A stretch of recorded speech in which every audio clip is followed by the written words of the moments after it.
Mukomana ndiri kurarama ndiri musituation iyi, not because ndiri kuda, but kana ndikangobva pamba apa pandinoshanda as a maid ndinobva ndatanga kurwara zvekutoenda kuchipatara kunogara muchipatara kwenguva yakareba. Mukoma kune vanhu vane upfumi asi vanoshandisa masacrifices uye vakaromba. Kana ukavaona vachifamba haungambofungidziri kuti vanhu ivavo vakaromba uye zvekare vanoita zvemasacrifices. Ndiri maid, zita rangu muchanditi Rumbidzai. Ndakatanga kushandira vamwe vanhu pano pandinoshanda kunoku kuBrooke. Ndakatanga kushanda apo pandainge ndini 18 years chete. Ndakatsvakirwa basa iri naamai guru vangu vakazoshayika zvavo mushure mekunge vanditsvakira basa. Madam boss vangu pandakatanga kuvashandira vainge vaine pamuviri panguva iyoyo, asi hei uroyi hwakazoitika ipapo hautsananguriki. Madam boss vangu vachiri nepamuviri nhumbu isati yambokura vakatanga kuenda neni kun'anga. Vakange vava kundiunzira mushonga. Umwe mushonga uyu wavaiisa mumvura waivava zvisingaiti. Mushonga uyu ndaiunwa 3 times uye zvekare nedzimwe nzungu dzechivanhu idzo dzavaiti ndinge ndichizodya. Ndainwa mushonga uyu makuseni, ndozonwa masikati, ndonwa zvekare usiku. Nzungu dzaivava zvekare, dzaita sekunge dzainge dzakanyikwa mumhiripiri kuvava kwacho. Saka vakati kwandiri, unoda kuti unge uchinwa mushonga uyu. Havana kundiudza kuti sei ndainge ndichiunwa. Semunhu ainge akabvawo kumusha, ndava kurarama zvakanaka, ndatengerwa iPhone ende vainge vachiti ndinofanira kuzvitora sekunge ndiri mwana wepamba ipapo. Vaiti kunyange vakandiona ndakagarira mamovie ndichiona mamovie vaisamboita kana basa nazvo, ende vaindipa mari yangu. Mari yavaindipa vaingotumidzira kuna amai vangu direct to this very day. Nekudawo kwekuti ndava mukadzi wemunhu vanondipawo half, imwe yacho vanotumidzira kuna amai vangu kumusha. Saka kana amai vangu vakangonzwa ndichiti handichadi basa, ndikuda kuramwa basa, amai vangu vanotsamwa zvisingaiti. Vanobva vati, sei uri kuda kubatwa nemweya wakaipa kudaro wekuti uri kuti hauchadi basa. But zvandiri kusangana nazvo amai vangu zvimwe zvacho havatombozvinzwisisi. Mari yavanotumidzirwa inenge iri half yepay yangu. Mari iyoyo mukomanachi inokwanisa kutobhadhara mamaid maviri, then imwe yacho yandinozopiwa ndinokwanisa futi kubhadhara mamwe mamaid maviri. Saka mari yandiri kuwana yakawandisa kwazvo mukomanashi. Saka ndakangonwa ndisingazivi. Mushure memwedzi yakati one day ndo pandakatanga kuona kuti ndainge ndava kuita sekunge munhu atori nepamuviri, bhodhi yangu ichitogadzirira kuita sekunge nditori nepamuviri asi ndainge ndisina pamuviri. Chakandishamisa ndechekuti madhamu vangu pavakasununguka havana kumboyamwisa mwana wavo. Vakati kwandiri, mwana uyu ndiwe unofanira kuti unge uchimuyamwisa. Pandakangomuisa pazamu pangu ndokutotanga kutomuyamwisa. Mwana uyu akangorarama kwemazuva 3. Ndakamurota mwana uyu. Zuva raakazofa wainge uri musi wechina, ari mangwanani. Pandakamurota ndokubva ndatonzwa zvichinzi mwana uyu ainge afa. Havana kana kumbochema madam boss, asi ndakamurota mwana iyeye. Ndachichema ndakamubata mumaoko mangu. Ndakanzwa izwi rainge richibuda maari asi rainge risingabudi nemumuromo make, achichema achiti vakandizvarira kuti vange vachizondishandisa muurombwa hwavo. Zvose zvavainazvo izvi kuti vange vachiramba vari vapfumi, iropa rangu ravachazoshandisa kwemakore akati one day. Asi Mwari vachadzorera zvitema kumuridzi wazvo. Iko zvino zvindava nemakore 22 years. Ndakaroorwawo gore rapera asi mukomanashi handisi kukwanisa kubatira pamuviri. Ndakamboenda kuchipatara ndiri kuudzwa kuti mahomons angu akavhiringidzika, hazvigadzirisiki. Itori secret yekuti murume wangu haatozvizivi kuti ndo zvandakaudzwa, because ndakatanga ndaenda kuna chiremba ndiine murume wangu vakaita mamwe matest ndikazonzi ndinge ndichizodzoka kuzotora maresults nemurume wangu sezvo iye achishandawo. Ndakataimira apo paainge ari kubasa ndikaenda ndiri ndega. Ndo pandakabva ndachizotaura nachiremba ndikavaudza kuti ndaifungidzira kuti zvimwe kuda inini ndine dambudziko. Vakati no, handioni sekunge une dambudziko. Ndikati hazviite here kuti munge muchiita madeep test mundiudze kuti handisirini here ndine dambudziko. Takazongoenda zvedu tikanotora maresults aya nemurume wangu, but ndainge ndakatonoitwa mamwe matest in secrets. Pandakazodzokera ndo pandakazoudzwa kuti pane problem iripo, mahormones angu hanzi akakanganisika, ndo zviri kuvhiringidza kuti ndisakwanisa kuzobatira pamuviri. Uye chimwe zvekare chinoitika usiku hwega hwega mumba mandiri kugara nemurume wangu, because kunyange murume wangu asingashandiri varungu vangu, tinogara mucottage medu, ndinoona chinhu chandinowanzokuona usiku apo patinenge tarara. Chinhu ichi pandinochiona chinenge chakaita sechitokoloshi, chinenge chiine maziso anenge achibvira moto, chinouya chobva chatanga kundisveta muviri wangu wose. Uye zvekare ndinobva ndatanga kunzwa mwana anenge achichema, kuita sekunge ndinenge ndichiyamwiwa nemwana anenge aine nzara yakanyanyisa. Pandinomuka ndinotoona pachipfuva changu panenge pakazara mukaka. Ndiri kutya kuti ndiri kushandiswa nevanhu ava, maybe marituals avo akaita kuti ndige ndichizosara ndisisina mbereko. Ndo zviri kuitikawo kwandiri. Handizivi mukoma kana muine vanhu vamunoziva vana mazvikokota. Handidi hangu kutaura nezita nekuti ndinotya kuzoroyiwa. Ndakaenda kune vamwe sekuru avo vanopiwa 2 stereki panapa paYouTube vanogara muno muHarare. Ndaenda kwavari mukoma, ndakabhadhariswa 2000 something US dollars, mari yandainge ndaita nguva ndakasungirira. Mari iyoyo yandakabhadhara yakandirwadza nekuti vakangondipa mimwe mishonga, vakanditi inwa mishonga iyi muchatonoita nhumbu, but hapana.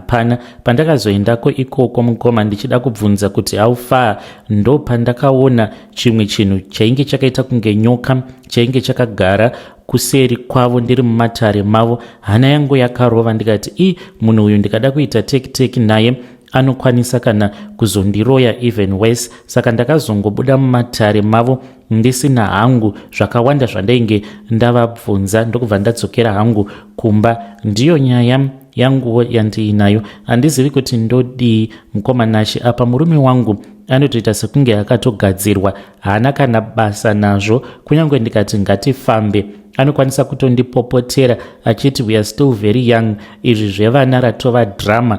But ane nguva futi dzekuti unokwanisa kumuona anenge akasuwa, ukamubvunza kuti sei wakasuwa, anobva ati upenyu hwekurarama usina mwana, upenyu hunongorwadza, tichasvika rini tiri mumari. So kufamba tinotofamba nemotikari yakanaka. Ndichangoti tine Benz mukomanashi iyo yatakatengeserwa nemurume waMadam Boss, ende kana tikatanga kufamba kana kuri kunzi taenda kumusha, vanhu havatombozvizivi kuti inini nditori maid. Uye zvakare murume wangu anongoraramawo, anongoita zvekungokiya ende ari kushandira zvekare friend yemurume waMadam Boss vangu. Saka takatongobatwa, hakuna kwatinokwanisa kuenda. Iye ari kuti naMwari zvichaita, but sezvo ndichiziva mamwe masecrets aasingazivi, hakuna kunzi zvichazoita, zvichatongoramba zvakadai. Nditongoriwo munhu ari kutongorereswa, mwana wemumhepo, ndisina mwana panyama. Ndomubudira pachena here sezvandaita izvi kwamuri mukoma? Ndiudzeiwo kuti chii chingaitika kana kuri kunzi ndikagara pasi nemurume wangu ndobva ndamuudza kuti zvauri kuona zvinhu zvichidai, pandakatanga kushanda pano pamba ndakasangana nezvakati. Do you think kuti you will ever understand me kana kuri kunzi ndikamuudza izvo zvandakaita sezvandakuudzai mukoma? I don't know kuti sei ndakutrustai even though muri munhu wandisingazivi. Please do not expose my profile. Yo vedare ndo message iyo yandakatumidzirwa ichibva kuna vanzvadzi vedu. Ngatitaurei naye mwanasikana uyu mucomment section. Aimi kozva zvakangooma hazvo vedue. Hanzi ndo zvaakaitiswa namadam boss vake. Hanzi ndakatya kuramba because ndainge ndichiri mutsva pabasa, ndaitya kuti ndinobva ndatomiswa basa. Apa it was my first time kuuyawo muHarare.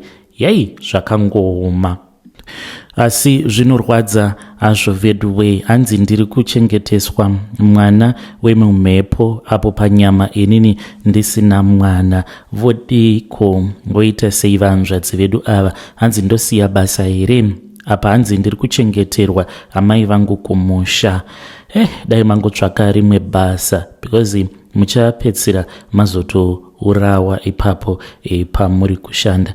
Ngatitaurei navo mucomment section. Rekedzai tibva taenda panyedu inotevera. Nyedu inotevera yakamira sekudai so. Hanzi makadi zvenyu mukoma, please post my story makavikawo chitupa changu. Inini ndauya pano nesecret yangu yandiinayo uye zvekare confession yangu yakamira sekudai so. Mukoma nashe, inini ndiri mudzimai uye zvekare ndine makore 25 years ekuberekwa. Ndine umwe murume uyo wandiri kufambidzana naye. Murume uyu handisi kunzwisisa kuti akaromba here kana kuti munhu anongotevedzera chivanhu. Ndinogara muno muSouth Africa, ndiri kushanda samaid ndiri muno muPretoria. Saka pandakasangana navo baba ava, takasangana mune rimwe group reWhatsApp dating. Even though ivo vanga vagara vari muno muPretoria, takaita nguva yakareba tisati taonana. Taingoita zvokungotaura pamafoni. Kana iri semari, mukoma nashe ndakasvika pakumubvunza kuti kasi uri kuda kuti ndige ndichipenga here nemari yose yaunondipa per day? Vanondipa daily allowance ye200 rands kuenda kubasa, kungoenda zvangu kubasa, but every day e-wallet inotopinda. It's either ndiri kubasa ndinotombobva pabasa panguva yangu yetea break ndobva ndatoenda kuATM ndobva ndatono withdraw 200 every day. Ndakasvika pakuramba murume wandainge ndichifambidzana naye because ndakaona kuti ainge atova useless kwandiri. Kana kuri kunzi unenge uine munhu anenge achikupa 200 daily allowance, ndakamubvunza kuti imari yei? Akati imari yekuti unge uchingodya zvako. Ndakangoita 2 months mushure mekunge ndatanga kufambidzana navo zvichiri zvepafoni ndokutokwanisa kutoenda kumusha because from 200 iyo yavanondipa pazuva yekuti ndikwanise kungozvitengera lunch ndiri kubasa, kupera kwemwedzi ndinozopiwa 8000. Saka 8000 plus ma 200 then mari yangu yepay. Ndakangoshanda ndikatoenda kumba. Ndiriko kumba ikoko vakabva vati uri kudzoka rini? Ndikavaudza, vakati uzondiudza kana wava kuda kudzoka unondiudza a week before.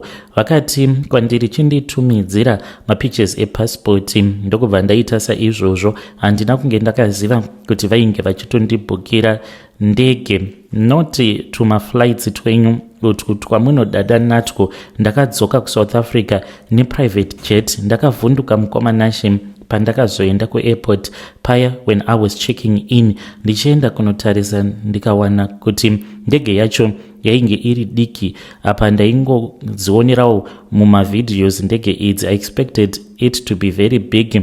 Pandakapindamo mundege mainge mungori nemachina, ndini ndega ndainge ndiri passenger, ndiri munhu mutema. Ndikatoona kutoti kwandainge ndiri ndainge nditori nezitable rangu, chikafu, mawaini and everything. Ndikatoshamisika. Akabva achizouya ndokubva achizonditora kuairport. Ainge aine zimotikari rake ziAudi ziQ5 rakanaka chaizvo.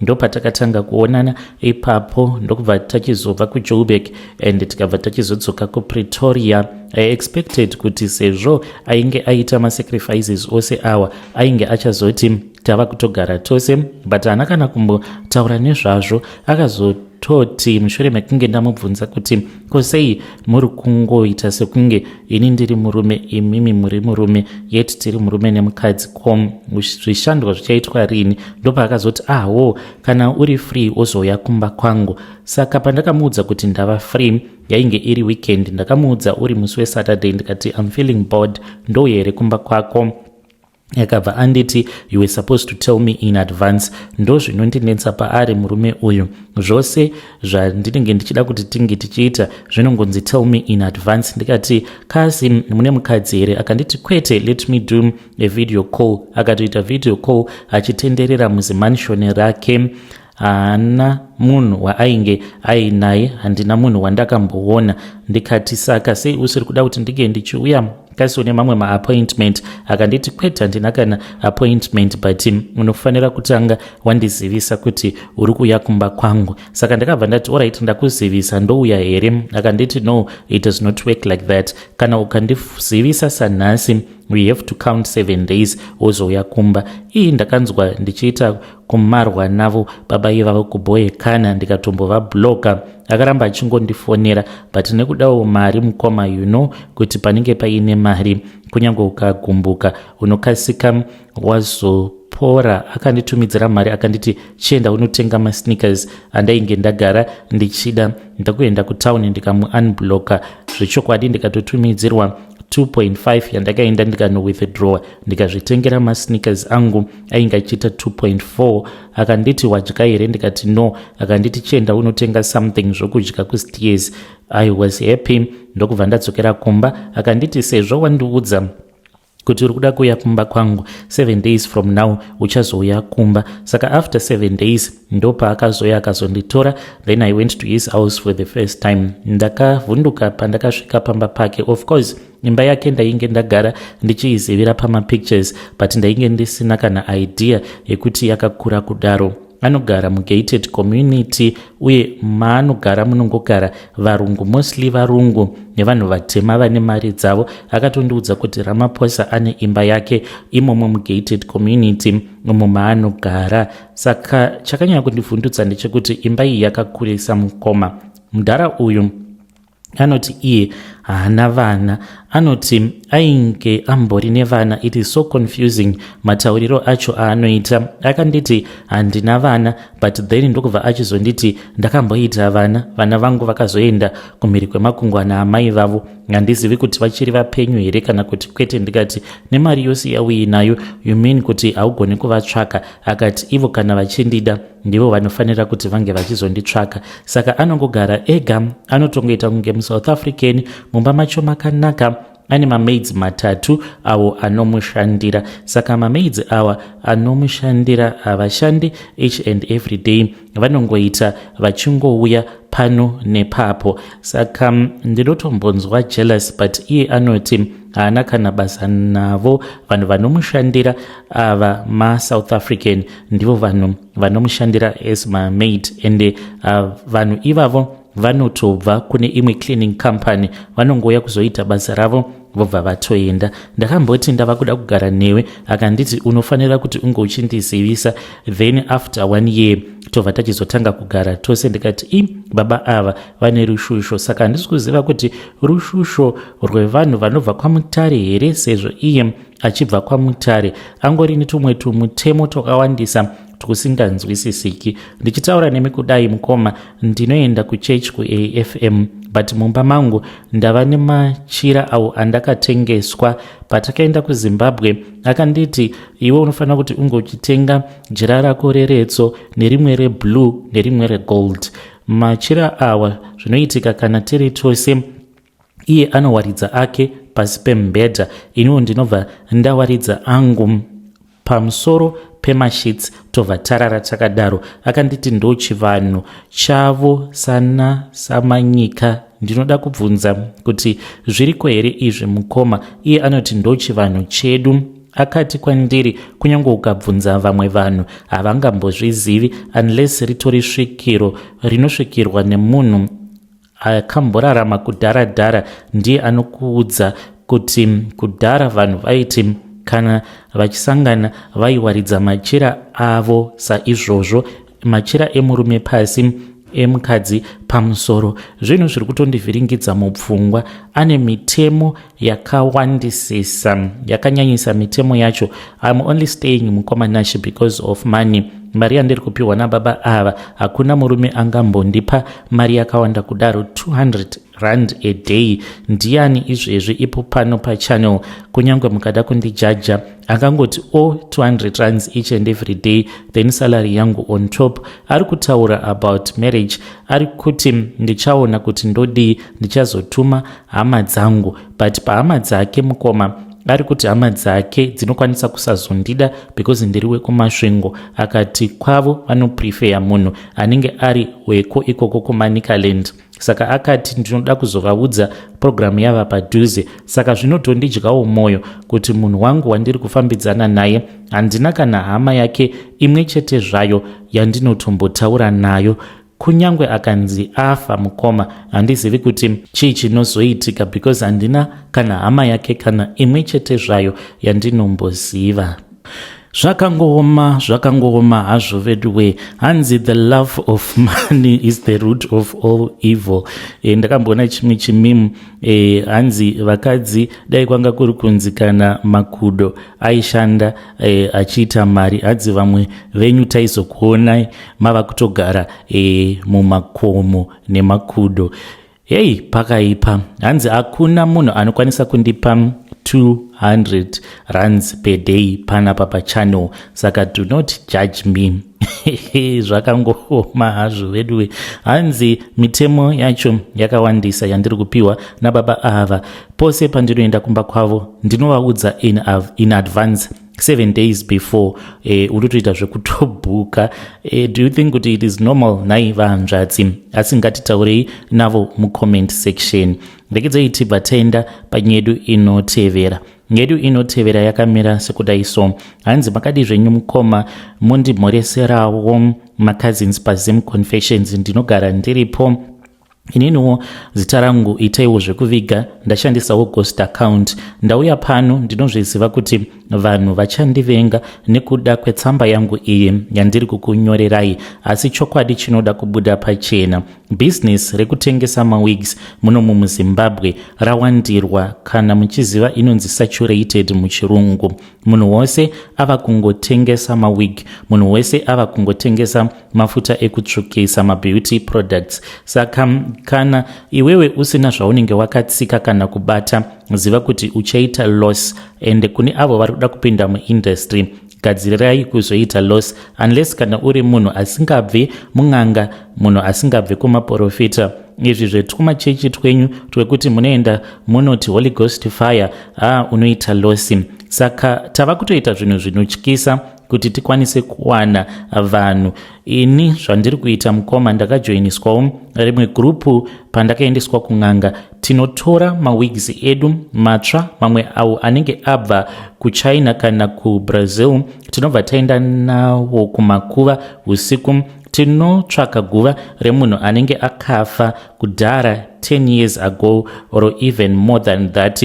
Kana tawana guva iroro rinofanira kuva riri guva rinenge riine tombstone, kuitira kuti tinge tichiziva kuti paguva apa kana kuti chikwangwani chinenge chichiri kuverengeka tobva taziva kuti guva iri rainge riri remunhukadzi. Tinobva tachizoisa mawigi edu pamusoro peguva remunhu iyeye kwechinguva, even a minute or more. Saka kana ndikaenda nemafriends angu awo anoitawo zvekutengesa mawigi awa, hatifanire kuti tinge tichizoisa paguva rimwe chete. Umwe noumwe anofanira kuti ange achizoisa paguva rake. Tinenge tichitaura nemweya wemufi iyeye kuti iwe wainge wakanaka, chipawo vhudzi iri simba rekuti munhu wose anoritarisa abatwe nehavi yekuda kuritenga. Mukomanashi vhudzi iroro patinozobva naro kumakuva rinoita kuti vanhu vange vachiritenga. Kana ndikarisa paFacebook uye zvekare kana kuTikTok uko kwandinoita tumwe tumavideos, maorder anotanga kupinda kuDM kwangu, vanhu vanenge vachiita kuuya vanhukadzi neuwandu hwavo, zvekuti munhu anokwanisa kunge achida kutenga hupfu, but akasangana newigi iyoyo anosarudza kuti ange achishandisa mari kuti ange achitenga wig than kuti ange achizotenga grocery iro raanenge achida kuzotenga, kutoshandisa kana mari yegrosari yemwedzi wose kuti ange achitenga wigi. Saka zvinhu zvose izvi zvandiri kuita mukomanashe tiri kuzviita nekuti tiri kudawo kuti tinge tichiraramisa mhuri. Ende kana uine mwana anenge achidzidza kumagovernment school, kungotambisa zvako nguva, nekuti maticha acho haachambodzidzisi nekuti ivowo vanenge vachitofunga kuti votsvaka sei mari. Saka kuri kutongodzidzwa mazuva ano vanhu vari kuendesa vana vavo kuma-private school ndivo vatoriwo nemukana wekuti in the future vana vavo vanokwanisa kuzowanawo mabasa. Ava vanhu vari kuendesa vana vavo kuma-government school kungotambisa zvavo mari dzavo. Saka ndine vana vangu vari kuma-private school uko kunodhura zvisingaiti. Saka handingatadzi kuita zvinhu izvi zvandiri kuita nekuda kwekuti vanhu vanozoti hazvina kunaka. Hazvina kunakira ani, nekuti as long as wakwanisa kuisa chikafu patable wafidha vana vako, ndo kuti unge uchinzi zvauri kuita zvakanaka. Saka maside effects azvo mukoma, kune vamwe vanhu vanokwanisa kuzototanga kunetswa nemhepo dzevafi. N'anga iyo yakatibatsira kuratidza kuti zvinhu izvi zvine maside effect akashatisisa. Ndinogara ndiine ivhu iro randakanokorwa tsoka dzangu nen'anga. Pese pandinenge ndiri, ivhu iri ndinenge ndiinaro muhandbag mangu, zvichireva izvo kuti ndokutoti ndinge ndichinzi ndiri munhu akachengetedzeka. Business rangu it is booming. Ndiri kuwana mari inotyisa. Ndakatotenga motikari muna 2025, gore rava kuda kunopera. Iro gore rinori tine mission yekupedzisa zimanshoni redu ratiri kuvaka. Vanhu vandiri kushanda navo tinoita maprojects ekuvakirana dzimba. Ini vhudzi iri handimbofi ndakariisa mumusoro mangu, nekuti ndinoziva kuti unenge uchitozvisvibisa nekuisa zvinhu zvinenge zvakamboiswa pamusoro peguva. Ndiri kureurura zvinhu izvi mukoma, nekuti Mwari vanoti zvakanaka kuti unge uchinzi unoreurura. But I promise you Zimbabwe, kana ndikangopedza urongwa hwangu hwandiri kuita, ndiri kuzosiyana nazvo business iri. Ndakaona kuti harina kunaka.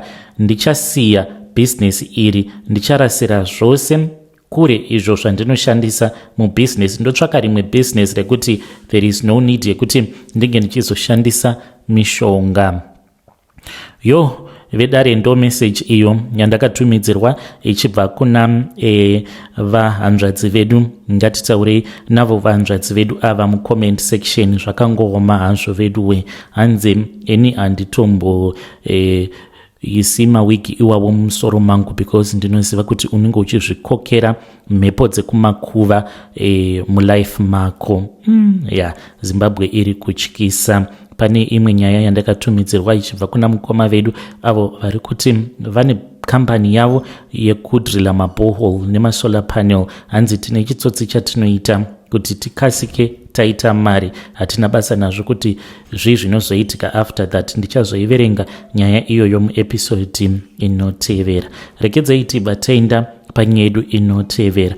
Nyedu inotevera yakamira sekudai. Hanzi mukomanashi, please post my story makaviga uchitupa changu. Iniwo ndauya pano, misodzi iri pamatama, moyo wangu wakaremerwa and I am regretting. Ndainge ndaneta nekushungurudzwa nemurume wangu uyo ainge anetsa nenyaya dzevanhukadzi. Aindituka uye asingandipi mari. Nekuda kwekungogara ndichingorwadziswa apa ndichida kugadzirisa imba yangu, ndakaenda kune imwe n'anga kuchitungwiza last year muna 2025.